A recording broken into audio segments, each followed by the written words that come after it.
باللہ من الشیطان الرجیم بسم اللہ الرحمن الرحیم والصلاة والسلام علی سید الانبیاء والمرسلین۔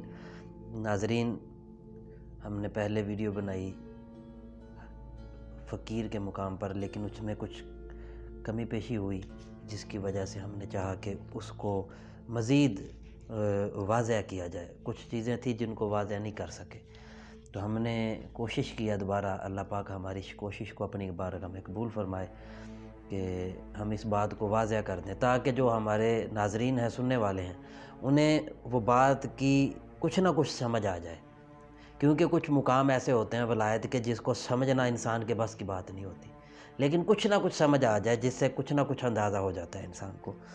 تو اس لیے اس چیز کو سمجھانے کے لیے میں نے چاہا کہ میں اس کو تھوڑا سا آسان الفاظ کے ساتھ اور آسان طریقے کے ساتھ بیان کروں۔ سب سے پہلی بات ہے کہ سرکار دو عالم صلی اللہ علیہ وآلہ وسلم کا فرمان، میرے آقا نے فرمایا کہ میں اللہ کا حبیب ہوں، مجھے فخر نہیں ہے اس بات پہ۔ قیامت کے دن اللہ کی حمد کا جھنڈا میں اٹھاؤں گا، اور اس جھنڈے کے نیچے تمام مخلوق ہوگی، نبی بھی، ولی بھی، سب ہوں گے، اور وہ جھنڈا حمد کا میرے ہاتھ میں ہوگا۔ حضور نے فرمایا مجھے اس پر بھی فخر نہیں ہے۔ پھر فرمایا قیامت کے دن سب سے پہلے میری شفاعت کو قبول کیا جائے گا۔ تمام نبی ہوں گے، غوث ہوں گے، کتب ہوں گے، رسول ہوں گے، تمام ہوں گے اس وقت، لیکن کسی کی جو ہے اتنی پرسنالٹی نہیں ہے کہ وہ اللہ کی بارگاہ میں جا کے شفاعت کی بات کر سکے۔ تو حضور نے فرمایا سب سے پہلے میں کروں گا، مجھے اس پر بھی فخر نہیں ہے۔ پھر حضور نے فرمایا کہ سب سے پہلے میری ہی شفاعت کو قبول کیا جائے گا، مجھے اس پر بھی فخر نہیں ہے۔ سب سے پہلے حضور نے فرمایا جنت کا دروازہ میرے لیے کھلا جائے گا، مجھے اس پر بھی فخر نہیں ہے۔ اولین اور آخرین میں سب سے زیادہ عزت والا میں ہوں، آدم سے لے کر قیامت تک جتنے بھی عزت والے آئے، بڑے بڑی عزت والے آئے، بڑے بڑے مقام والے آئے، مگر حضور نے فرمایا کہ سب سے زیادہ اللہ نے مجھے عزت عطا فرمائی، مجھے اس پر بھی فخر نہیں۔ ہم اس چیزوں پہ فخر کرتے رہتے، تو حضور نے فرمایا مجھے اس پر بھی فخر نہیں ہے۔ پھر حضور نے فرمایا سب سے پہلے میں اپنی قبر سے نکلوں گا، جب کہ تمام لوگ قبروں میں ہوں گے تو سب سے پہلے امام الانبیاء اپنی قبر سے، وہ نظارہ بھی دیکھنے والا ہوگا۔ حضور نے فرمایا مجھے اس پر بھی فخر نہیں۔ پھر حضور نے فرمایا کہ میں ہی آدم علیہ السلام کی تمام اولاد کا سردار ہوں، مجھے اس پر بھی فخر نہیں ہے۔ تمام جنت کی چابیاں میرے ہاتھ میں ہوں گی، مجھے اس پر بھی فخر نہیں ہے۔ الغرض حضور نے ایک ایک مقام پہ فرمایا کہ مجھے فخر نہیں، مجھے فخر نہیں، مجھے فخر نہیں۔ آخر کون سی ایسی چیز ہے، کون سا ایسا مقام ہے، کون سا ایسا مرتبہ ہے جس پہ حضور کو فخر ہے؟ تو وہ حضور نے فرمایا وہ فقیری ہے۔ انا فقر و فخری انا فقر منی۔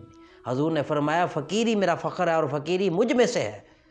فقیری پہ فخر کیا حضور نبی کریم صلی اللہ علیہ وسلم نے، اور یہ پوری کائنات کو میرے آقا نے بتا دیا کہ فقیری ایک ایسا مقام ہے۔ اب اس کو میں تھوڑا کھول دیتا ہوں تاکہ اس کی وضاحت ہو جائے۔ حضور سیدنا عبد القادر جیلانی، سلطان الکل، شیخ الکل، امام الاولیاء الحسنی الحسینی رضی اللہ تعالیٰ عنہ، آپ کی زندگی سے میں اس بات کو کھولتا ہوں، کیونکہ حضور غوث اعظم رضی اللہ تعالیٰ عنہ سلطان الفقر ہے، تمام فقیروں کے سلطان ہیں۔ تو آپ کی زندگی جب جہاں سے شروع ہوئی اور آپ نے فقیری کا سفر کس طرح کیا، وہ میں آپ کو بتا دیتا ہوں، آپ سمجھ جائیں گے کہ فقیری کتنی بڑی چیز ہے۔ حضور غوث اعظم رضی اللہ تعالیٰ عنہ فرماتے ہیں سب سے پہلی بات یہ ہے کہ میں نے 25 سال علم میں گزارے، 25 سال تک میں علم میں رہا، جس میں آپ نے حدیث بھی پڑھنا سیکھی، حدیث کے قانون سیکھے، حدیث، اصول حدیث، فقہ، اصول فقہ، اسماء و رجال، فن حدیث، شرح، پھر تفسیر، پھر قرآن پاک کے اصول تفسیر، تمام علوم کو حاصل کیا۔ پھر اس کے بعد حضور غوث ثقلین عبد القادر جیلانی فرماتے ہیں کہ میں نے صحراؤں میں، آپ فرماتے ہیں کہ میں 20 سال تک صحراؤں میں رہا، دنیا سے الگ ہو گیا، اور اس حالت میں رہا کہ نہ کوئی مجھے پہچانتا، نہ میں کسی کو پہچانتا۔ ہائے ہائے، یہ ترک دنیا کا وہ مقام ہے، حضور غوث اعظم رضی اللہ عنہ فرما رہے ہیں، جو صحابہ کرام کی زندگی سے بھی ملتا ہے، جو حدیث پاک سے بھی ملتا ہے۔ بعض لوگ کہہ دیتے ہیں جی یہ چیز صحابہ سے نہیں ملتی، جتنی چیزیں میں بیان کروں گا یہ سب حدیث سے ملتی ہیں، صحابہ سے ملتی ہیں، مگر وہ تحقیق کرنی پڑتی ہے، سمجھنا پڑتا ہے۔ حضور غوث ثقلین فرماتے ہیں کہ 20 سال تک میں اس حالت میں صحراؤں میں رہا کہ نہ مجھے کوئی پہچانتا تھا، نہ میں کسی کو پہچانتا تھا۔ اس طرح آپ دنیا سے بے نیاز ہوئے، دنیا سے بے نیاز ہوئے، دنیا کی فکر کو اپنے آپ سے ترک کر دیا، اس خدا کی محبت، فقط اس کی محبت۔ تو یہ حدیث سے بھی ثابت ہے۔ حضرت حارث رضی اللہ تعالیٰ عنہ سے جب حضور سے ملاقات ہوئی تو حضور نے پوچھا نبی پاک صلی اللہ علیہ وسلم نے، اے حارثہ صبح کیسے کی ہے؟ تو حضرت حارث نے فرمایا ایمان کی حالت میں۔ حضور نے فرمایا ہر ایمان کی کوئی حقیقت ہوتی ہے، تیرے ایمان کی حقیقت کیا ہے؟ تو انہوں نے فرمایا حضور میرا دل اس دنیا سے بے رغبت ہو گیا، میں نے اس دنیا کو دل سے نکال دیا ہے، اور انعام میرے اللہ نے یہ کیا ہے کہ میں عرش کو اپنی آنکھوں کے سامنے دیکھتا ہوں، ان آنکھوں سے۔ یہ حدیث ہے۔ حضرت حارث فرماتے ہیں میں ان آنکھوں سے عرش الہی کو دیکھتا ہوں۔ پھر یہاں تک نہیں فرمایا کہ میں جنت میں جاتے جنتیوں کو بھی دیکھتا ہوں، جہنم میں سڑتے ہوئے جہنمیوں کو بھی دیکھتا ہوں۔ یہ فیض کس چیز کا ہے؟ دنیا سے اپنے آپ کو الگ کرنے کا یہ فیض ہے۔ دنیا سے اپنے آپ کو الگ کر کے خالصتاً اللہ کی محبت میں دنیا سے بے رغبت ہو جانے کا یہ فیض ہے کہ اللہ پاک انسان کو وہ کچھ دکھا دیتا ہے جو عام آنکھ نہیں دیکھتی۔ تو یہ حضور غوث پاک نے اپنی زندگی کی ابتدا ایسے کی، یہ حدیث سے ملتا ہے۔ پھر آپ فرماتے ہیں اس کے بعد 40 دن تک میں فاقہ کشی کرتا رہا، 40 دن تک میں بھوکا رہا، اس لیے کہ کہیں کھانے پینے کی لالچ نفس کے اندر نہ آئے، یہ کھانے پینے سے بھی بے نیاز ہو جائے، اسے بھوک اور پیاس سے بھی غرض نہ رہے، خالصتاً پوری توجہ کے ساتھ اللہ کی طرف اپنے آپ کو لگانے کے لیے آپ نے 40 دن تک فاقہ کشی بھی کی۔ یہ اگلا دوسرا سفر ہے فقیری کی طرف جانے کا۔ پھر آپ فرماتے ہیں کہ شیطان نے مجھ پر وار کرنے شروع کر دیے۔ شیطان کے اتنے وار ہیں کہ آپ اندازہ نہیں کر سکتے۔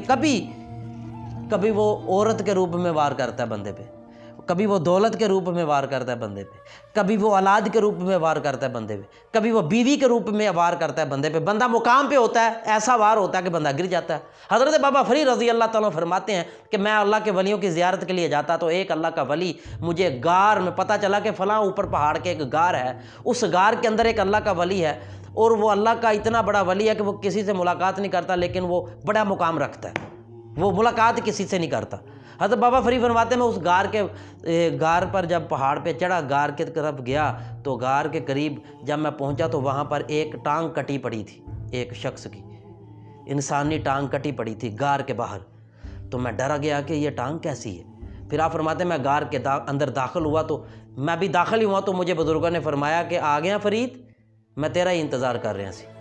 پھر آپ فرماتے ہیں بابا فرید سرکار فرماتے ہیں کہ میں ان کے پاس بیٹھا، بڑی دیر گفتگو ہوئی، تو جب میں جانے لگا تو وہ مجھے چھوڑنے کے لیے غار کے باہر تک جب اٹھے تو ان کی ایک ٹانگ نہیں تھی۔